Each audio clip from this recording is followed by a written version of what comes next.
Good communication techniques. Communicating with a former spouse isn't easy. Your relationship has changed. You're not going to be talking to each other the way you used to when you were a couple. These changes have probably been emotional. In fact, you may still be dealing with your emotions about the separation. But you can't let behavior and emotions control how you communicate. The better you communicate, the easier, cheaper, and quicker settling your separation will be. There are techniques to good communicating, whether you're dealing with high or low levels of conflict. You may face varying levels of conflict when speaking to your former spouse, so make sure to go through all the techniques provided below. Keys to good communication. There are established keys to success for positive communications. Whether you're talking to your former spouse or a neighbor, being a good communicator is a useful skill to have. Learning these skills will go a long way to helping you work things out with your former spouse, and these skills can be used in all aspects of your life. Active listening. As strange as it may seem, half of communicating is listening. To communicate effectively, you have to be an active listener. Active listening is more than just hearing what is said. Guidelines to active listening. Reflect feelings. Pay attention to the feelings of the speaker and let them know you have heard and recognized them. For example, I get that you are really angry about. Reflect content. Let the speaker know you have heard what they are saying by reflecting back their words. For example, if I understand correctly, you see the new middle school as a place where the children could get a good education. Use open questions. Ask the speaker open-ended questions, beginning with, tell me, describe, what or how. Use summarization. Summarize the feelings and content you have heard. For example, in other words, what I hear you saying is body language. Sometimes you give messages without saying a word. The way you sit or your facial expressions can be a form of communication. Even when you avoid saying anything negative, your body language, such as crossed arms or rolling your eyes, can send the speaker the message that you are not interested in what they have to say. If you've ever experienced talking with someone who rolled their eyes at what you were saying or kept looking around, you'll recall how annoyed you felt.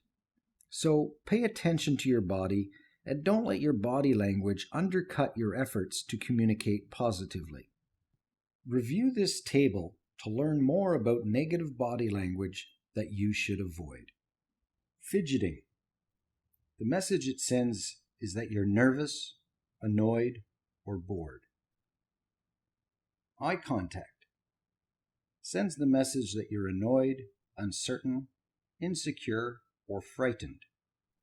Sounds sends the message that you're not listening, you're frustrated, you're disregarding what the other person is saying. Your posture sends the message that you're closed off or not interested. Arms and hands. It sends the message that you're upset, you're closed off, or you're annoyed. When you are communicating, do a self-check to make sure you are not derailing your conversation by giving off negative body language. Remember that you communicate with your whole body. For your self-check, just remember the acronym SELF. S, spine. Your spine is straight and you're not slouching. E is for eyes. You are maintaining eye contact, not rolling your eyes. L is for legs, not fidgeting or tapping your feet. F is for fingers. Neutral hands, not crossing your arms or not clenching fists or pointing. Remember your self. Stay issue focused. Set out what you are going to discuss and stay on topic. For example, if you and your former spouse are talking about paying for your son's soccer team fees, don't go into a dialogue and talk about how the other parent doesn't watch enough of the games. The goal of the conversation is to sort out how the team fees will be paid. Stay focused. If you allow the conversation to get off course, your goal will not be met. You will need another conversation to sort it all out. If the other person is getting off course, refocus them by acknowledging you have heard what they're saying, but that you want to work this issue out before moving on to other issues. In the next 2 sections, you will consider techniques for staying focused and for refocusing. For now, practice using these refocusing phrases. I hear what you're saying about, could we talk about that after we've discussed? I'm sorry, I'm getting us off topic. Let's get back to talking about, we agreed to talk about, let's leave the conversation about for another day, okay? I know it's complicated, but we really need to find a solution about communication channels. Our discussions have been focused on face-to-face communications, but that is not always the best way to communicate. When stress levels are high and emotions are sensitive, meeting face-to-face may make it more difficult to reach an agreement. Just being in the same space together may make it harder to work things out. Thankfully, there is no shortage of communication alternatives these days. You can choose to communicate a different way, like by telephone, through email, or by texting. You may want to try using all of these communication channels to improve your ability to get messages across to each other. It is important to pick the right channel of communications and to discover what works best for both of you. Choosing the right communication channel will depend on you and your former spouse, plus the nature of the information to be shared. Communication is a two-way street, and the channel must work for both of you. Plus, some channels are best suited to sharing information in certain ways.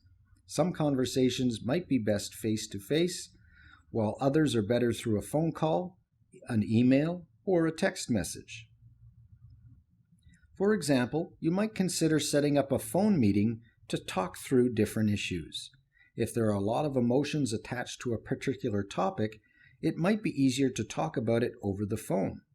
Or, if you talk face-to-face, you might consider following up by phone to clarify some key points or to provide additional information. Texting works well for shorter, time-based messages. It lets you exchange information quickly, though not with a lot of detail. To exchange specific, detailed information, an email might work best. That way, you can attach receipts, contracts, or other documents. Plus, the email creates a written record of your exchange. You can refer to it later as necessary. For some guidance, take a look at the tips on using email with your former spouse. Many of these tips can also be applied to text conversations. Tips for using emails with your former spouse. You and your former spouse might use emails to discuss issues. It can be a convenient and practical way to exchange information, but it can also lead to misunderstandings if you're not careful. When we communicate in person, we often use nonverbal cues to signal our feelings. Email takes away those cues. Here are a few tips to keep in mind. Keep your emails short and to the point. If you have more than one issue to discuss, try numbering each issue to make it easier for the other person to follow your points. Use subject lines. This can help both of you keep track of the emails on different issues. Do not type in caps. This means you are shouting. Be courteous in your emails. Please, thank you, and a friendly tone can go a long way. If you are feeling emotional when you need to write an email, walk away and take some time to reflect. Reread the email you have received to make sure that you do not read something into it that's not there. Write your email when you have a clear mind. A good trick is to sleep on it before pressing send. Try to stick to the facts. Avoid criticizing. Don't ignore emails. Respond promptly and briefly when a response is required. Even if they are simply providing you with some information and a response is not strictly required, it is good etiquette to at least acknowledge that the email has been received. For example, I'm going to take Emma to my parents' house for dinner. Response: thank you for letting me know. Remember, emails are a recording of your communications. Write your emails as if a third person will be reading them. Review email messages before you send them.